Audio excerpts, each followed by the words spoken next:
Hey, everybody. Thanks for joining us today for our webinar session on Microsoft 365 and Azure Security Essentials. My name is Bill Lennox. I'm the Vice President of Sales and Operations here at LearningBrick, and I'll be one of the co-hosts for today's session. Before we dive into the actual webinar itself, a couple of housekeeping items. The duration of the webinar is about an hour long. It might be 5-10 minutes, give or take. The agenda is we're going to do a quick little introduction about LearningBrick, who we are, what we are, and as well as Castellan, which is our partner of ours, intro on them about what they do and who they are. And then we'll open up the floor for some Q&A sessions. The Q&A will be open for the entire duration of the webinar. So if you click on Q&A, you can ask any questions in there. Myself, Azure, or Jamie will be able to answer any questions as we go. And if we can't, if we have to elaborate on something, we can loop back around at the end of the webinar on that, okay? At the end of the webinar, there will be a survey link sent out for your feedback. We're just looking to try to get an idea of what topics you'd like to see on our bi-monthly or quarterly webinar sessions that we plan on doing. So if there's something that you're looking forward to or would like to see, feel free to give us our thoughts and processes on that, and we can build it around that, okay? Now, before we start, cybersecurity has been a hot topic, as everybody may know. It can impact businesses on a day-to-day operation. It can throw wrenches into things, hence the reason we all have heard or seen CrowdStrike or car dealerships, the issues that have been going on. Even here in Canada, I don't know what impacted everybody, but it did impact myself and some of our team members was the Ticketmaster breach. So with that being said, we want to try to put together a little bit of a session that talks a little bit about 365 and Azure Security Essentials on how you can maybe fine tune things and make things a little tighter on your guys' side to help down the road on potential threats or breaches. With that being said, Castellan and LearningBrick, we've been partners now for a few months. We're still kind of in our honeymoon stages, but Castellan has been great to work with. So we decided we'd put this webinar together with some of the key points to consider when dealing with, like I said, the 365 and the Azure environment. A little bit of detail about LearningBrick. We've been around for about 30 years. LearningBrick's delivered quality IT training for about 2,000 different courses, different topics, you know, everything from your applications to your technical stuff. We only use certified instructors, and we work with various levels of government, whether it's federal, municipal, all the way down to your B2B, your businesses or organizations. We are kind of what we would like to call your complete training solution provider. We set it up in a guidance counselor way. We meet with you, design a plan that's going to fit your needs, whether you're looking for just knowledge or certification, and then build a plan out that's going to fit not only where you want to be in 6 months' time, but where you'd like to be down the road. So we set you up for a plan of success. Again, the guidance counselor way is what we try to believe in and we enforce. We don't want to put you on a path that's not going to fit you 2 years down the road. We want to make sure that you're benefiting from all your time and dedication to your training careers. With that being said, I'd like to throw it over to Azure to give a little detailed analysis or intro of Castellan and how they might be able to assist. Azure, the floor is yours. Thanks, Azure. Thanks, Bill. Good afternoon, everybody, and welcome to the webinar.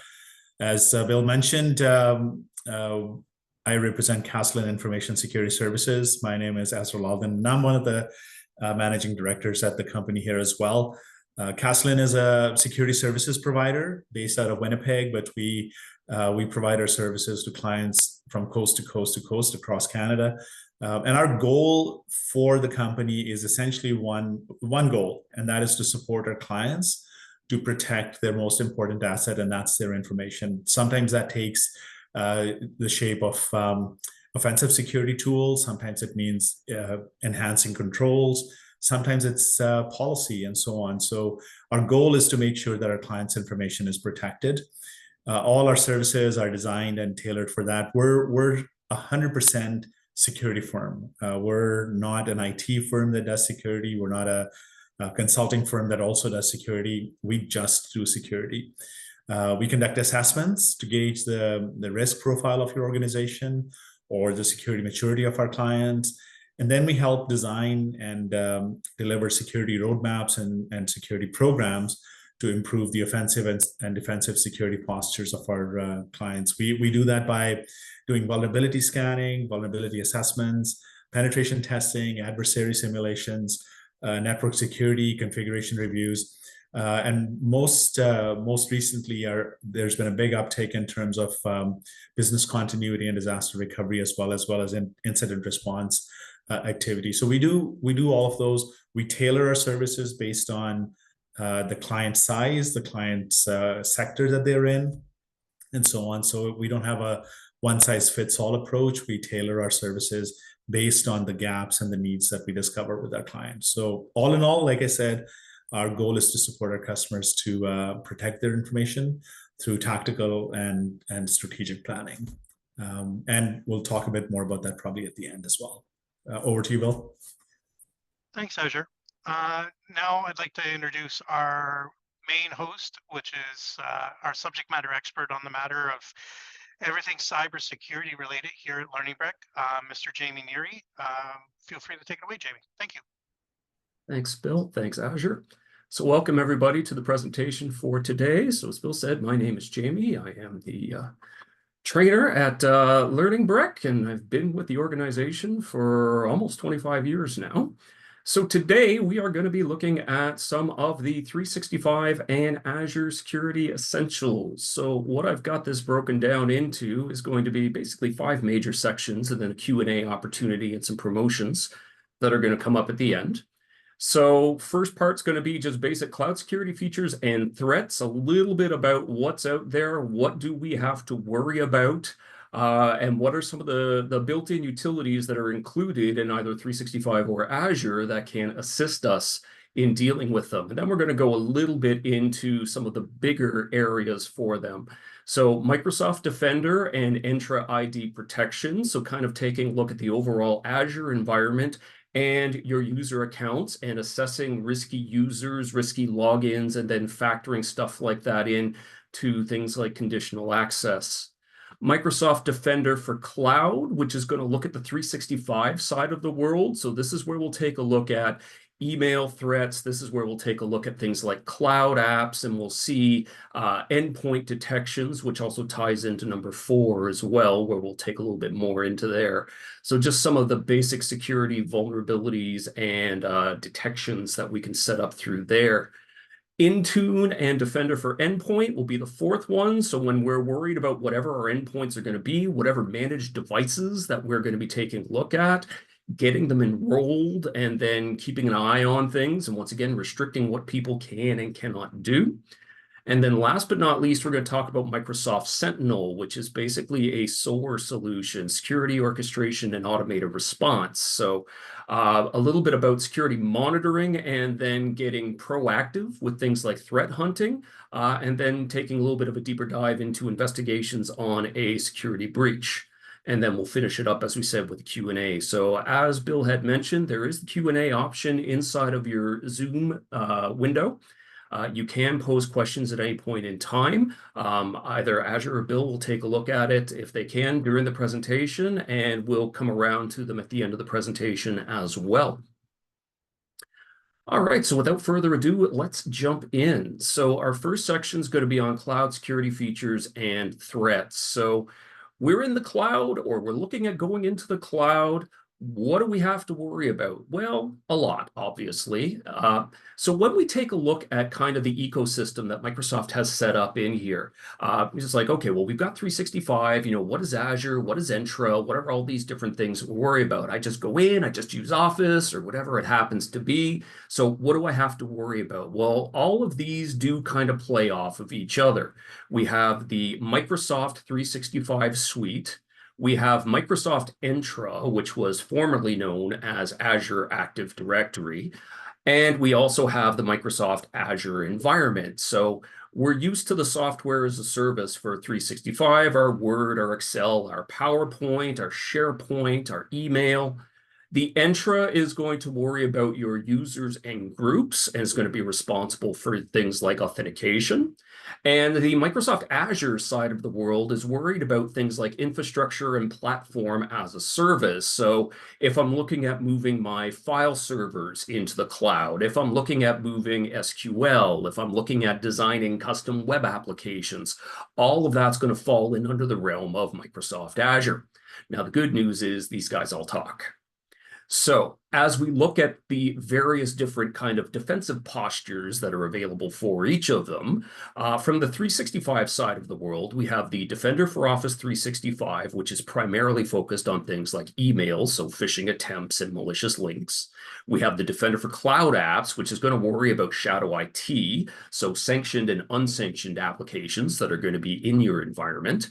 And then we also talk about things like information protection and DLP, data loss prevention. So making sure that documents are properly labeled or tagged and sensitive information shouldn't be shared beyond the borders of the organization, things of that nature. The Entra is obviously going to be a huge concern because this is obviously going to be kind of the first line of attack that we think about it. Most of our initial points of entry is going to be user-based. So when we want to monitor what our users are doing, where they're logging in from, we have Microsoft Defender for Identity. Now, that actually works in conjunction with your on-premises resources. So if you're looking at a hybrid model where we still have a local environment, domain controllers, local users, and cloud-hosted resources, Defender for Identity will track for your on-premises accounts. And we still have all of our other features that will monitor our cloud-based accounts. Looking at sign-in and user risk, so building a profile of your users over time and then red flagging anything that is unusual. Hey, there's a login from Italy from me this morning. Well, I'm sitting right here. I'm not in Italy right now. So the system will identify that and we can enact certain restrictions or constraints based on that. Ties in with the identity protection. So of course, things like multi-factor authentication, which everyone should be using if we have anything that is cloud hosted. And then finally, conditional access. So this is where we can get into a rules-based process that says, you know, if such and such an information is occurring, or if we're getting a weird login for somebody, maybe we pose additional challenges for them. So maybe we ask them some security questions, or maybe we restrict what they have access to. And then finally, on the Azure side of the world, we do have Microsoft Defender for Cloud. So that's going to take a look at the security posture of all of your cloud-based resources. Microsoft Defender for Endpoint, which is also Intune. So you'll take a look at how your endpoint integration is going to work and if there's any vulnerabilities or threats that are occurring on them. And then finally, Microsoft Sentinel, which is going to be a little bit more of the SIEM for information and event management, and then the SOAR for things like the automated response. We're going to be touching on most of these today, but just kind of showing you how everything fits into the grand scheme of things.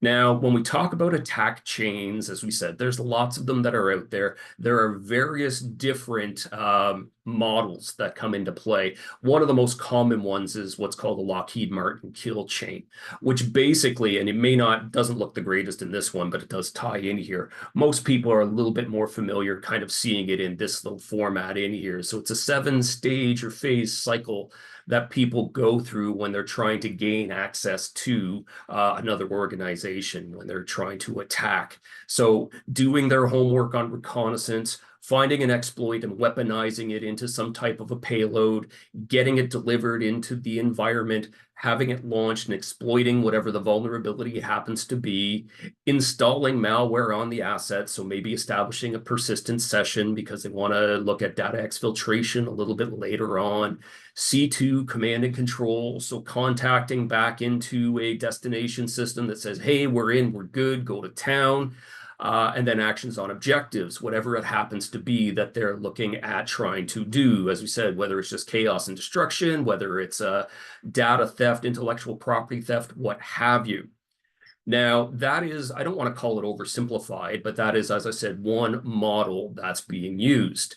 Now, a little bit more in depth when you start looking at things like lateral movement and different types of, persistence models is what's called the MITRE ATT&CK framework. So this one's a little bit more of a standing framework that a lot of people use to kind of measure step by step what's going on throughout the process. There's actually 14 different steps that it gets broken down into. So instead of, hey, I've just got a generic exploitation, we take a look at privilege escalation, we take a look at credential access, we take a look at establishing persistence. So they get into a lot of details. And just to kind of give you a very, very short example, so this is their actual website. It's attack.mitre.org. You can see all the various different techniques and steps that are available that are in here. So it gives you much more insight. And this is actually used by a couple of different things in the cloud, which is why I'm including it in here. Now, if we don't want to get too technical, we want to go back and kind of look at kind of the strategic approach. There is a little bit of a simplified model, which is simply called PEAT, which is prepare, enter, traverse, and execute objectives. So if we don't need to get into a big technical presentation over all the nitty-gritty little details, we want to take a look at basically what's the initial stages. So taking a look at the reconnaissance, taking a look at the potentials for threat, the actual entering or breaching, the lateral movement or escalation of privileges, and then finally the execution of whatever their main objectives happen to be. So there's different ways that we kind of frame the life cycle of the attacks that are going to happen. And we can take a look and we can monitor all of this stuff when we are either on premises or, of course, today in the cloud. Now, I know this slide's a lot to take in, and I'm not going to go through every single little piece of information that's in here, but this is really kind of the Microsoft security ecosystem that we're looking at in here. So regardless of whether we're looking at internal or external threats, we have Defender for Office 365, which is going to focus primarily on things like emails and malicious links. We have Defender for Endpoint, which is going to worry about our smartphones, our laptops, our desktops, whatever they happen to be. We have IoT that gets included in here as well. So any types of Internet of Things managed devices that are going to be included. We have the Entra ID, which is going to be my cloud-based accounts, and then the Defender for Identity, which will extend that back to my on-premises. So look for things like leaked credentials, usernames and passwords that have been leaked out on the dark web, for example. And then, of course, the Defender for Cloud Apps, so taking a look for any unsanctioned installs in as part of the organization. So approve and reject various different software programs. Now, from the inside, of course, we do have to worry about our insider threats. So careless users, history of violations, disgruntled employees, or accidents happen. People share information that they may not, or should not be sharing. So we want to take a look for things like this.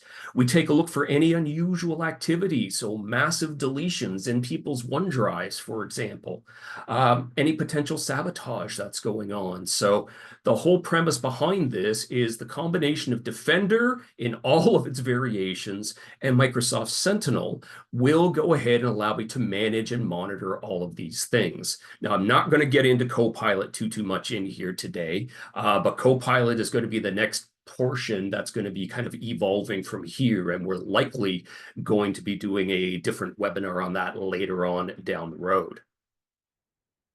Okay, so let's jump into the good stuff here. So Microsoft Defender and Entra ID protection. So when we look at the Microsoft Defender portal, now this is, and I'm going to try to do most of this live, basically. If we go into our 365 Admin Center, you go in under your admin centers and then you jump over to security. And that will take you over into the Microsoft Defender portal. So this is going to allow me to manage all of my various different resources that are included in here. And we're going to give you the kind of Coles Notes overview on all of this here in a moment. So it's going to allow me to see what are my active incidents and alerts, which ones have been resolved. What's my threat intelligence? What's currently out there right now? What should I be worried about?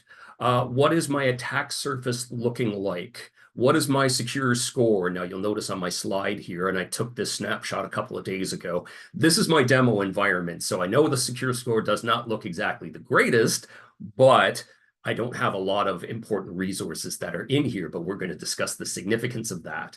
It'll allow me to see my assets, my endpoints, my email configuration. So this is my first place that we take a look at when we are worried about monitoring our 365 environment. So we've got kind of 10 really key pieces of information in here that are showing in under the Microsoft Defender XDR, which is the Extended Detection and Response portal. Show me my incidents, show me my alerts. Now, alerts are quick and simple little notifications that something doesn't look right. Incidents are a combination of alerts. So you're going to see an example in here because I launched a few attacks against one system a couple of days ago. So we'll be able to see the results in there. I can get into things like hunting when we want to look at proactive measures. So after we have consumed our threat intelligence, once we've defined patterns that have been occurring, I now want to have some proactive notifications that are going to happen as a result of that. We have things like the Action Center and the Secure Score. So that'll give me kind of a high-level overview of all of my details. And then from there, also being able to drill in and see ways that I can improve the security of my environment. And then looking at some of our other details on our endpoints and then the email side of the world. And finally, in here, we also have things like my report. So if I want nice graphical breakdowns as to what's been going on, we can see all of that. And then, of course, customizing things via your settings, so turning some of these features on and off.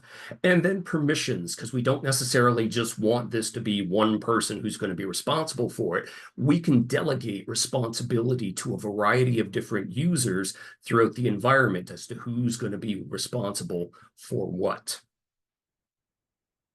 So let's talk about alerts. Now, this is a sample alert, as you can see, if you take a look at the activity time. This one's a little bit older in here, but it just gives you a rough idea. This is actually one that I captured when I was delivering a course a couple of years ago. I had stood up a machine, and just for fun, we wanted to go ahead and see if I just leave this up and running with RDP exposed to the internet, so remote desktop, how many attempted logon attempts we were going to have. I actually have that in my current environment that I'm going to be showing you as well. So if I go into my live platform here right now, and I jump over into my alerts section, we'll see that there's a few things that did actually come up in here. So the first one, just to test everything was working, does actually come up as a test alert and says, hey, suspicious parallel command line. So something just happened in there. Now, the actual attacks that I did on my environment, we actually see in here. So there's application window discovery, unexpected behavior observed by a process that was run with no command line arguments, suspicious sequence of exploration activities, gives me a corresponding severity level for each of them, tells me what are the assets that were impacted by this. So I have a server 2022 system, which is what I'm actually sitting on right now, with all of this up and running. So if I wanted to get some details on this unexpected behavior, if I just go ahead and I pop that open, it's going to give me a little bit of details as to what was going on in here. So it shows me the processes that were happening. So we have the kernel, we have SMSS that was being run when the logon in here. We have the PowerShell ISE, which executed a script and gives me all these details. And we see a little bit of the summary in here right now. The common MITRE attack techniques, which is what we were seeing just not that long ago in here. So where this falls into the grand scheme of thing, where it was generated, when it was generated, what was the evidence that came in here, so the systems that were being impacted from it, the processes or programs that were being involved in as a result of this. So we can get a lot of extra details when it comes down to this. So every individual little factor that comes in here will show up as part of my alerts timeline. Now, when I go up to my incidents are going to be a collection of my alerts because there was multiple different things that happened as a result of that attack. So my test alert was, once again, pretty straightforward. It was just a little PowerShell command that was run to make sure that this was working. But when it comes up and it says, hey, there's a multi-stage incident. So all 4 of those other alerts were part of a larger whole. And it does give me some details on each of those.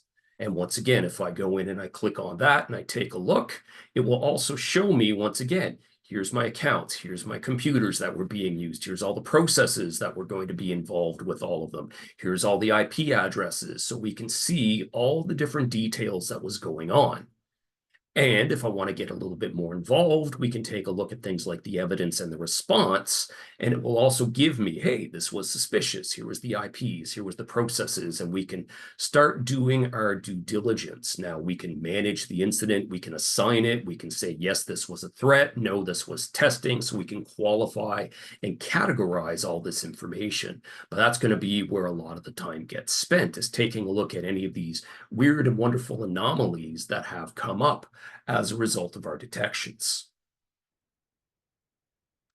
Now, emerging threats with threat analytics, well, things change constantly when we're out there.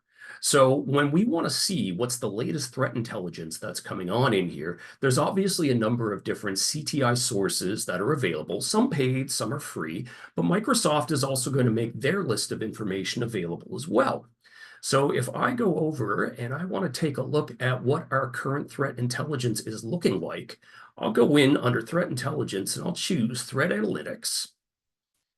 And it's going to show me things that we want to kind of be aware of right now as to what's going on. So we have what our latest threats happen to be. So they have their own actor profiles that are listed in here. So we have Antique Typhoon, which is one of the country-based, we'll say, espionage. So in this case, as you can see, based out of China. So just some of their well-known tactics and procedures that are going on. It will also show me if I have any endpoints that might be impacted by this. Now, this is just information on a threat actor, but if I take a look at some actual threats that are currently showing up in here right now, so if I go down and we take a look at here, so things like container attacks or actual vulnerabilities that are out here. So ESXi hypervisor vulnerability, great example. So this will give me some details on any CVEs that are out here and alert me to the fact that, yes, I've got devices that are going to be impacted by this. So it will always give me these bits of updates based on the current intelligence. Now, we can supplement this with our own stuff, and we'll see that when we talk about Sentinel, but this has its own built-in capabilities right out of the box. All right, Defender for Office 365. So users, they make life interesting. Now, of course, one of the biggest threat avenues, of course, we always want to be concerned with is going to be email. So with the 365 environment, what it actually does is it breaks up the whole email security into 4 distinct areas and sections. So we start off with things like edge protection. So when someone's trying to send our organization an email, it's going to take a look at things like the IP reputation. So has their IP been blacklisted? Their domain reputation, same thing. We can have edge filtering set up. So a first line of defense just to kind of screen out the most blatantly obvious spam or anything that's, set with a virus or whatever. So take a look at that before we even go any further into the process. So the immediately first rejection. Then we take a look at the actual sender intelligence. So has any accounts been compromised that we are aware of? Do they have things like DMARC and DKIM and SPF records that have been set up in their environment? So proof it's coming from an authorized server. We'll take a look for spoofing. We'll take a look for filtering. We'll take a look for any domain impersonation. So people are using O's instead of zeros and vice versa. So just to try to fool people, it's looking for some of the obvious things. Then it's going to go after content. So it's going to take a look through the antivirus engines. It's going to take a look at blocking malicious attachments and blocking malicious links, and then following it up for review or notifying that your information has been quarantined, and then we can make decisions based off of that.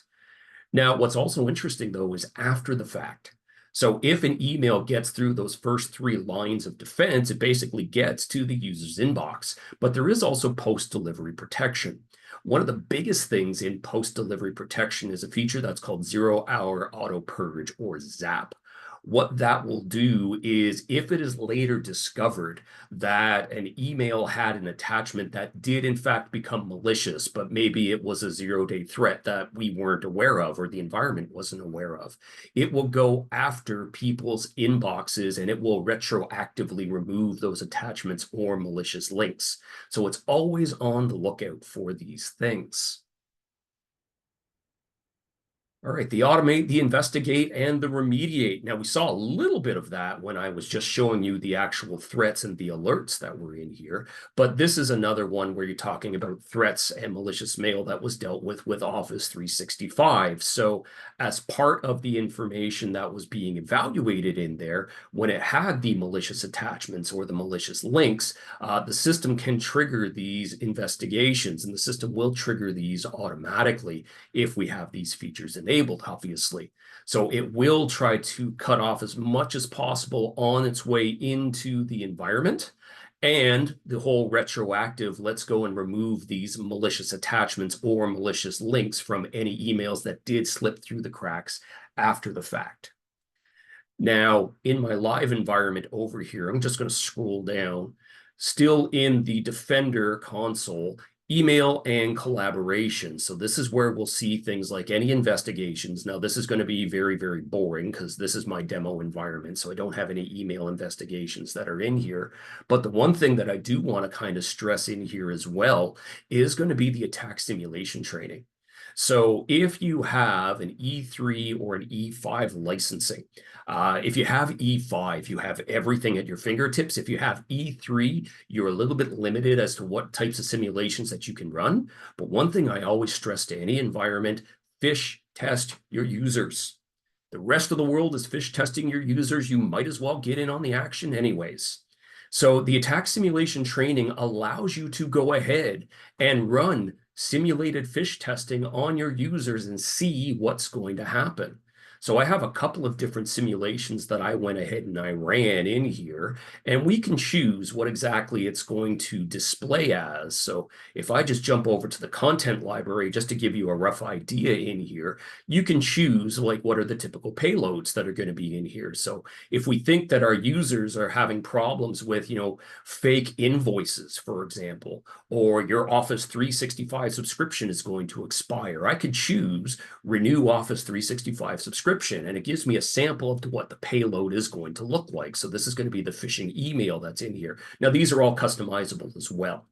So you pick and choose what your payloads are going to be. You can pick and choose what the notifications are going to be, and you can assign user training in here as well. So for those users who fall victim to this, they will go ahead and say, yes, you fell victim. Yes, this was a phishing attempt. Here are some things that you need to go ahead and complete. So this is a great little tool to go ahead and get your users up to speed.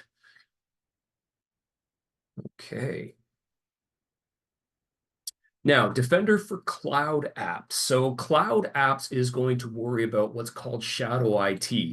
Now, depending upon the environment and depending upon the level of access that their users have to their workstations, we potentially have some users who go ahead and install things that are potentially not allowed, not licensed, and not approved. And they just don't tell anybody. And obviously, if we don't know about it, then obviously it's very hard to make sure that it's part of our normal maintenance plans and routines. So we want to be able to detect any unsanctioned applications so we can either start blacklisting or whitelisting various different applications. So protecting our information in the cloud, making sure that there's no unauthorized apps, and just taking a look at the compliance of our cloud apps as well. Just making sure that we have everything that we need and everything is on board and up to speed. So in my Cloud Apps section, if I go down over into my Cloud Discovery homepage, I can, and once again, I don't have a lot in my environment in here, but I actually do have, I'll go down to the next one, which is my Cloud App Catalog, because I've done various demos with this over the years. This will allow me to go ahead and start identifying my wide variety of applications and what we approve and what we don't approve in here. So as you can see, we have a risk score that's been assigned by Microsoft. We can go ahead and say, yes, this is sanctioned. No, this is not sanctioned. So if I decide to go the other direction with my risk score and I want to sort that, we'll take a look at what they have as kind of the very, very poor State Fiscal Service of Ukraine. They're saying that's probably not exactly the most reliable application out here. K2 Geomatics, D-Link Cloud Storage, Europe Pictures. So Sometimes there's some weird and wonderful things that are in here. If we see anything that may pop up on our radar, we could go in here and say, yeah, no, we're going to tag that as an unsanctioned app. And therefore, if it is detected anywhere in our environment, it will be prohibited from running. So we can go through and we can take a look at a wide variety, thousands of options that are available in here. Now, if I go back to my cloud discovery, I'm just going to pop up a sample report just so that you can see kind of an idea as to what we can get in here. So this can show us how many apps that we currently have in our environment, how many users we have in our environment, how many IPs, how much traffic, various different categories, the risk assessment levels that are in here, and then a nice little summation when we look at this. And then who are our top users and where are the apps that are headquartered. So obviously this is going to be a little bit more specific to whatever you have going on in your environment, but this gives you kind of a rough idea as to where you can start getting some details on the overall usage and protection that's available in your environment. Now, going back to our users and their accounts. So we have the cloud accounts, and then we also have the on-premises accounts. So if you are running in a hybrid model where I still have a local Active Directory on premises, but we do have cloud-based applications, and we do want to support a coexistence, Defender for Identity will help us out with that. So Defender for Identity will go ahead and allow me to deploy sensors on premises on my domain controllers. So any type of local user logins within my organization. ADFS, which is Active Directory Federation Services. So if we have a business-to-business relationship with other environments, we can also worry about any compromised credentials that are going in through there. Or ADCS, which is Active Directory Certificate Services. So if we're using digital IDs, it will take a look to make sure that my IDs are still authentic and genuine and they have not expired. So I'm not just limited to monitoring my cloud-based activity. This will extend capabilities back over into your on-premises environment. Now, when we are worried about our cloud identities, Microsoft Entra ID protection is always running in behind the scenes. And as I was mentioning before, basically building a profile as to what are my users like? What are they doing on a regular basis? Where are they logging in from? When are they logging in? And it's looking at this from trillions of signals that are being processed on a global scale on a daily basis. So over time, what winds up happening is when something that's just completely out of left field happens, it's going to flag that as being a risky user. So if I'm always logging on here in Kingston and all of a sudden there's a login that's coming from somewhere in Asia, and it's like, whoa, wait a minute, he doesn't do that. Or if I'm currently logged in here in Kingston and now all of a sudden 10 minutes from now, I'm logged in from the middle of Russia, in an impossible travel scenario, it's going to red flag all of these things. And we can take these signals and we can evaluate our risky users and our risky sign-ins, and we can determine a variety of different courses of action to go ahead and do with all of this. And this is where we start getting into things like conditional access.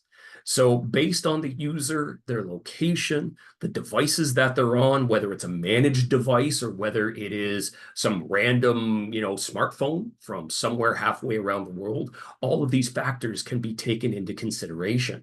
So we can determine a variety of different access controls, such as, yes, we will allow access, or no, let's force them to use multi-factor authentication, which we should be using anyways at this point.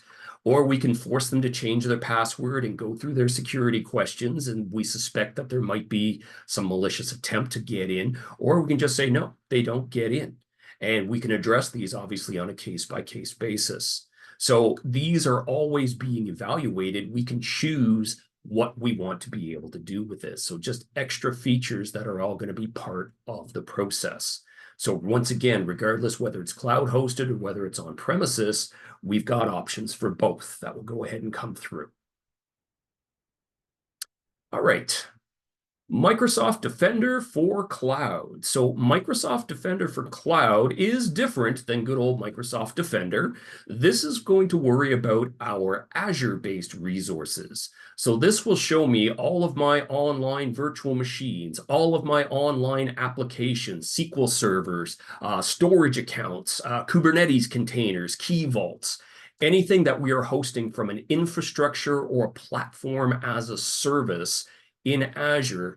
Defender will go ahead and cover it off. Now, if you haven't used Defender, you always start off with a free 30-day trial.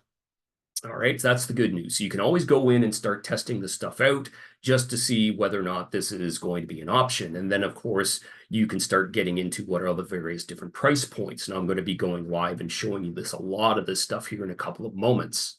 Now, kind of like with the identity, we don't just limit ourselves to worry about our cloud-based resources. We can also say, hey, I want to monitor my on-prem file server. I want to monitor my on-prem domain controller through a component which is called Azure Arc. Azure Arc allows me to onboard resources from my on-premises environment so that they are monitored and managed in through the Azure portal. One-stop shopping for everything. The big thing that a lot of organizations, and Microsoft specifically, like to stress with this is called a single pane of glass. I want one console that I can go in, see everything, manage everything, instead of having to jump around to 50 different places. So I do have the flexibility to bring forward these resources. Now, I mentioned on-premises, but you may decide not to put all your eggs in one basket, and you have an Azure subscription, you've got Amazon Web Services or AWS, and maybe you've got Google Cloud as well while you're at it. Same rules apply. We can use Azure Arc to bring forward any of that information and monitor it all centrally. So I don't have to worry about micromanaging a bunch of individual resources in a variety of different places. One-stop shopping. Now, viewing the recommendations. So once we have our devices onboarded, whether they're cloud-based or whether they are on-premises or in a remote cloud, we'll get recommendations based on the system's evaluation of our various different security templates that we have active.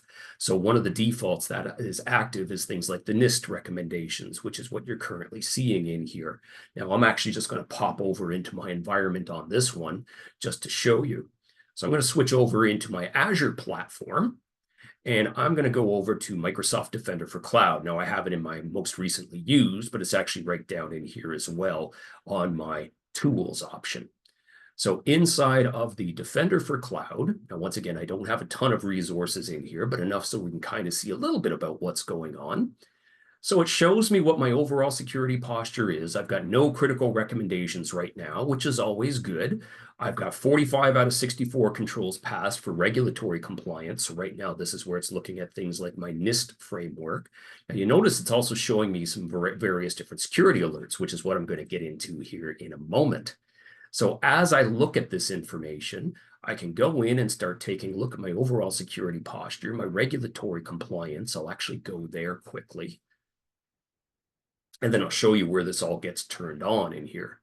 So right now it uses the Microsoft Cloud Security Benchmark. If it's going to bring that up in a timely fashion, there we go. Now, once again, I'm going to have a lot of red X's simply because I don't have a lot of stringent security details. I do all kinds of weird, wonderful things in this environment, so I leave it pretty open so I can mess around with things as part of demos. But it will show you what is good and what are your weak spots that are in here. So I don't have an edge firewall that's currently in place. I don't necessarily have a centralized identity and authentication system because I have got little things going on all over the place in there. Strong authentication controls. I don't have every user using multi-factor authentication, and it doesn't think that's good. All my important ones use multi-factor authentication, but my quick little demo accounts, they're disposable. But we look for things like that, and it's going to look for things like that. Now, when I want to turn this on, when I first go into the Defender for Cloud, I just go in under Management and Environment Settings. So this will actually be where you can activate that 30-day trial if you haven't done so. This will show me my subscription. So this is the actual subscription I'm currently using right now in here. And this is where I say, this is what I want to track and this is what I don't want to track. So it's tracking things like my cloud security posture management. So it's going to cost me $5 a month per billable resource. So that's my servers, my databases, my storage accounts, and things like that. And then I can go ahead and start getting into, yeah, I want to manage my servers in depth. I want to manage my databases. I want to protect my storage accounts. And we can choose what we do and what we don't want to include. Now, during that initial 30 days, turn it all on and see what you get out of it. So you can always start off there. And you can always change this after the fact. You can always go ahead and update your settings accordingly. All right, I'm just going to go back to my overview here temporarily, and we'll talk about alerts. So I'm going to jump over to my security alerts. And as you can see in here, this is also picking up because my Microsoft Defender on 365 and my Microsoft Defender for Cloud, they talk. They can share back and forth, and Sentinel can get into the Act 2 as well. So notice we get all of those different little warnings that are popping up in here and those MITRE attack tactics. So I can see what's going on. I can get some reports. I can generate some additional information out of here, and we can actually turn around and, using things like Sentinel, start customizing specific alerts based on the threat intelligence that we go ahead and we determine from within here. So in responding to my alerts, very much like we had seen previously, it's going to show me actionable tasks to mitigate the threat. So for any of those suggestions that come up for, oh, you should make sure you enable multi-factor authentication, it will give you take action steps in there. Some of them will actually have a fix now button so it can go ahead and do it for you. Some of these will give you kind of a step-by-step breakdown depending upon the nature of the alert or the nature of the vulnerability that is in your environment. All right, Defender for Endpoint and Intune. So when we take a look at Microsoft Intune and Defender for Endpoint, we're worried about our client devices. We're worried about workstations, laptops, smartphones, you name it. So we want to make sure that they are enrolled and available in here so we can monitor their health. We can take a look at if they've been infected and worry about things like customizing, things like application deployment. So there's a variety of different utilities that are included in as part of this.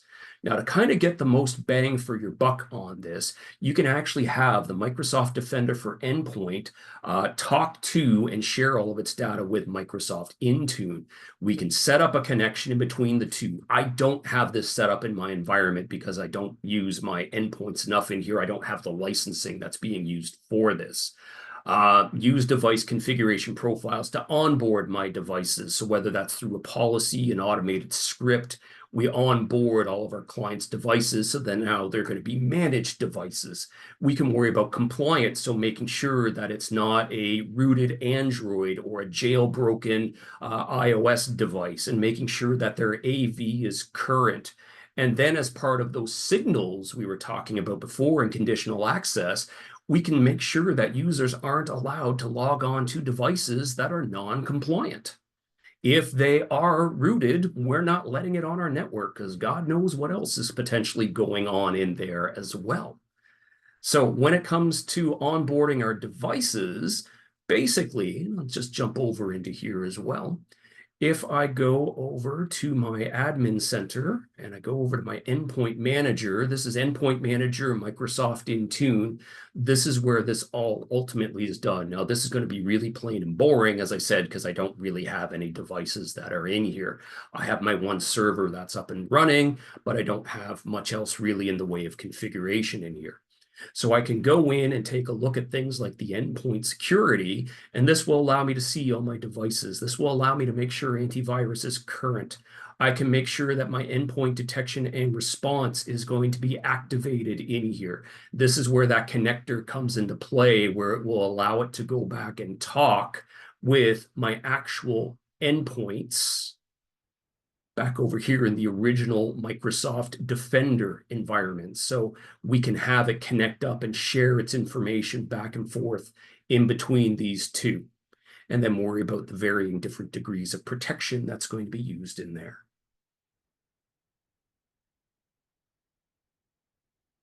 All right, and that's what we were just looking at in there. As we said, we like to kind of show you as much as possible in here. When we're looking at something like a compromised endpoint, it will go ahead and show up, as we had mentioned, very much like I was giving you a previous example. So whether the endpoint is from email, USB, whether it's a user visiting an infected website, doesn't matter what it happens to be. The Microsoft Threat Intelligence, as a result of this, will take a look at all of these defender options that are available and try to protect the user from whatever threat that gets identified. And once again, it can be as it happens, or with things like 0-hour auto purge, this can also be done retroactively. Now, this was a video I had put in just to be on the safe side in case my systems were misbehaving. So everything is kind of live in here. So that's the ideal, just to kind of show everything. Now, my final section is on Microsoft Sentinel. So Microsoft Sentinel is basically, as we said, kind of a SIEM SOAR solution, security information and event management, which is basically collecting logs and details from a variety of different devices, and then a SOAR solution, security orchestration, automation, and response. So we want to do something with that information, whether it is defining alerts, whether it is triggering an automatic playbook, or whether it is creating something like a logic app, which is going to go ahead and actually perform a variety of different activities that are in here. Sentinel has the ability to go ahead and do any of those. So it might just be a gather and report, or it can generate some actual actionable content in here. Now, the key to the start of Sentinel is going to be data collection. So we need to be able to ingest data from a variety of different sources. Now, it might just purely be for visualization, but it's going to be also for, hey, I want to detect some anomalies. I want to go out and I want to be proactive and I want to start hunting for information. So to get all of this up and running, we start by doing some connections, which I'm going to show you momentarily. And then once I have my information that's coming into Sentinel, we can start developing custom queries. Now, the language that they use in here is what is called KQL, which is the Custo Query Language. If you've worked with SQL and Transact SQL, it's pretty similar to that. It's its own kind of unique flavor, but it is very similar to that type of a process. So we can have it start scanning through our thousands and thousands of data points that are being included, and then start looking for very specific details, such as show me failed logon attempts from the last 24 hours. Okay, show me successful logon attempts, especially after failed logon attempts, or things from suspicious IP addresses. We can define all of that. And this is where our threat intelligence is going to start coming into play. So what I'm going to do here is I'm going to start with my data connectors. So this is where, and I already have some of these set up. So I'm going to go back over into my Azure portal, and I'm going to go into Microsoft Sentinel. Now, the heart of Microsoft Sentinel and a lot of things that are data collection based in Azure is what's called Log Analytics Workspace. It's basically where all of my log entries get stored, and then I can search and query and do all kinds of reports and analysis all from there. So I have one that I've set up already. Let's just collapse this here. We take a look at what's been going on, and it says, okay, all quiet on the Western Frontier right now.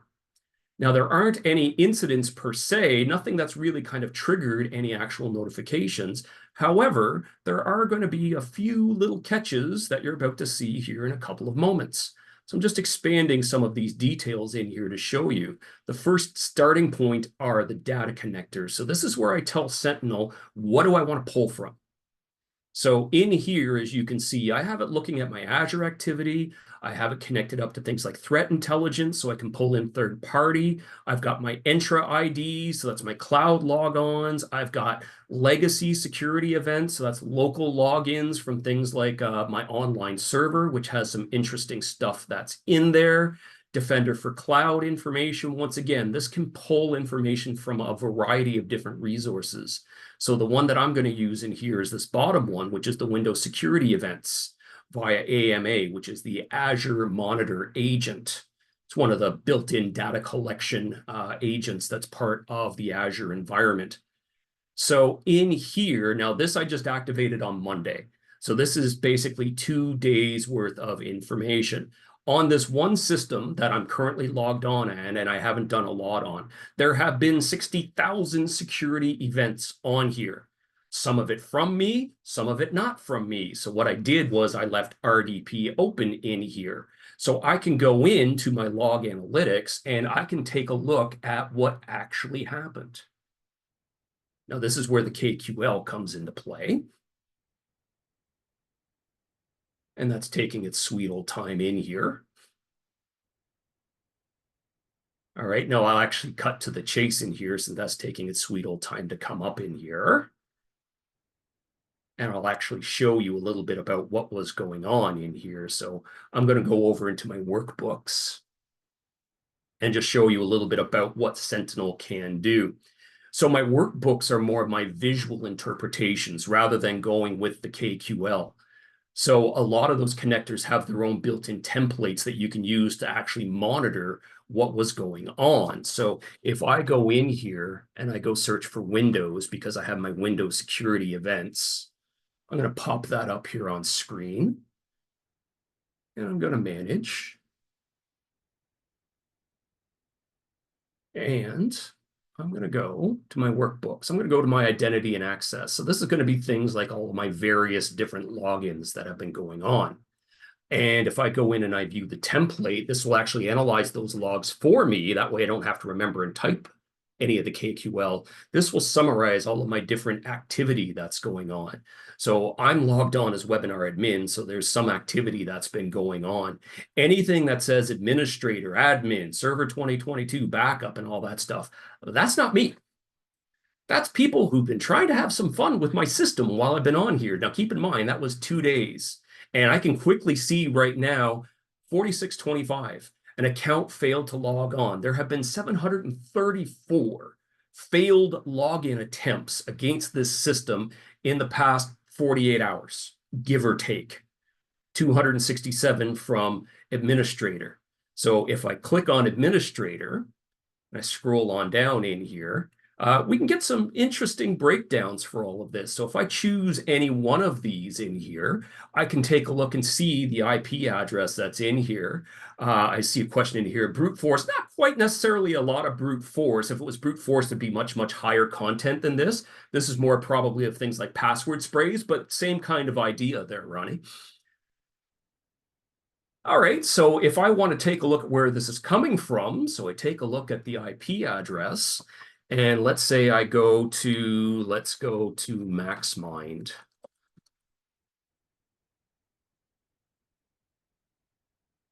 And you could come up and do a number of these different ones. This is one that I've used recently, so it's kind of front of mind.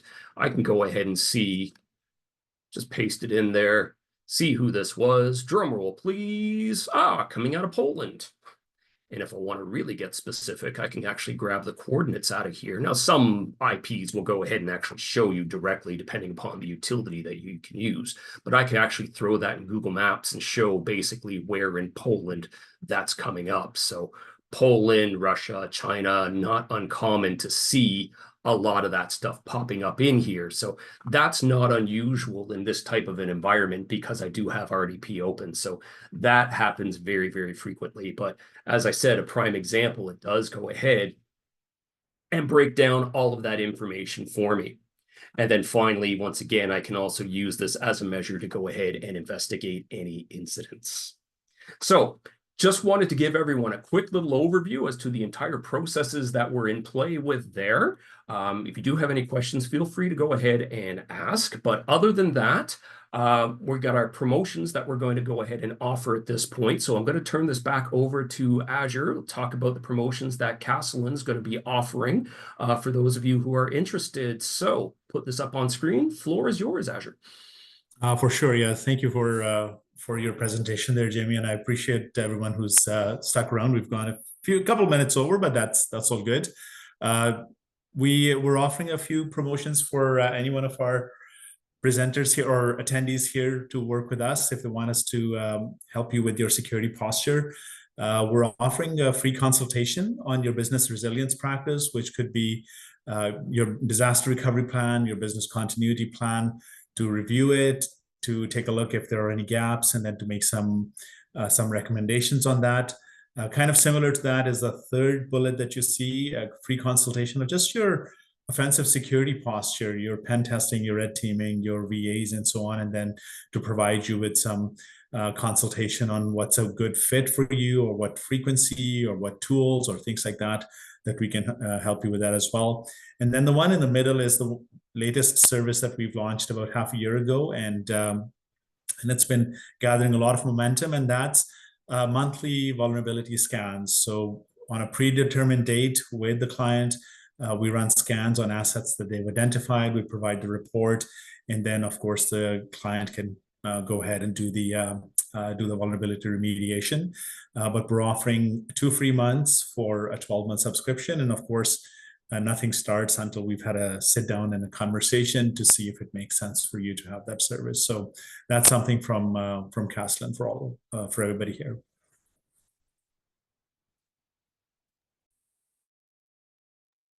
Okay, perfect. Thank you. And last but not least, we'll pass it back over to Bill and talk about some of our offerings here through LearningBrick. Thanks, Jamie. So, guys, since we are a little bit over, I'm not going to go over all the different courses we have here, but these are some of the what we call main players that we see consistently come up with different providers or different companies looking to fine-tune security, specifically around the Microsoft. You can see on the left-hand side, there's 4 different courses, everywhere from, anything from the administrator side to the architect, all the way down to the fundamentals. We do have the CompTIA, and then some of the EC Council offerings. Some of the newer ones that have come up to play has been the ECIH.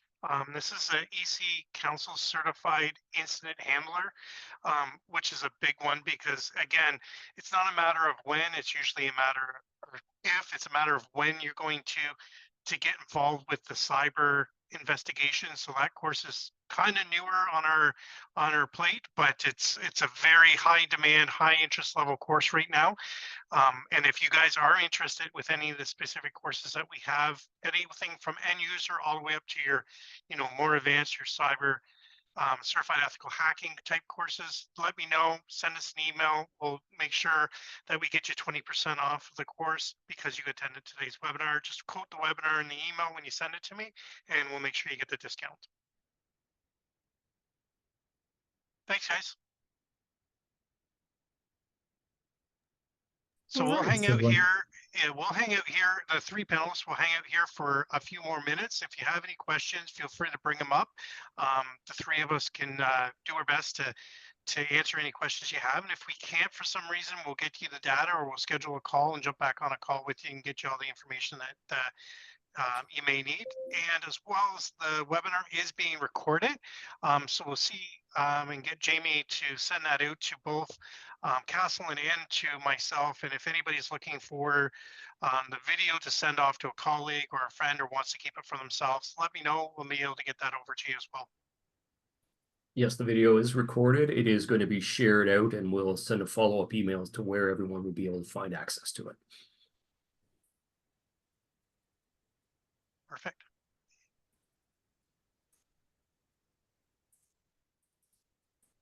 And as Bill said, if there's any questions, feel free to fire away. If not, once again, thanks everyone for coming, sticking it out. We did go a little bit late, unfortunately. So sometimes I start talking and I don't know when to shut up, but it does happen. So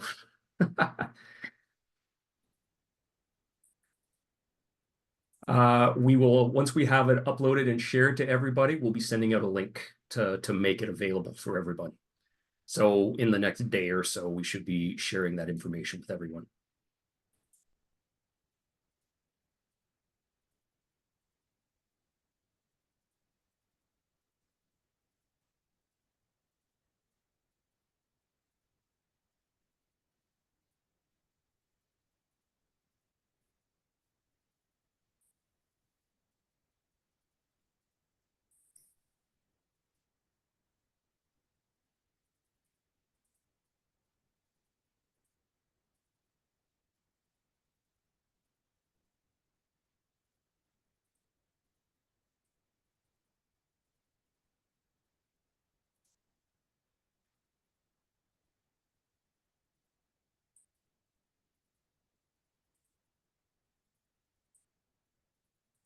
Alrighty, on that note, looks like we're all good to go. Don't think we have any unanswered questions. So thanks again for coming. Take care. Enjoy the rest of your day, and hopefully we'll see you again in the future. Thank you. Thanks, guys. Have a good day. Right.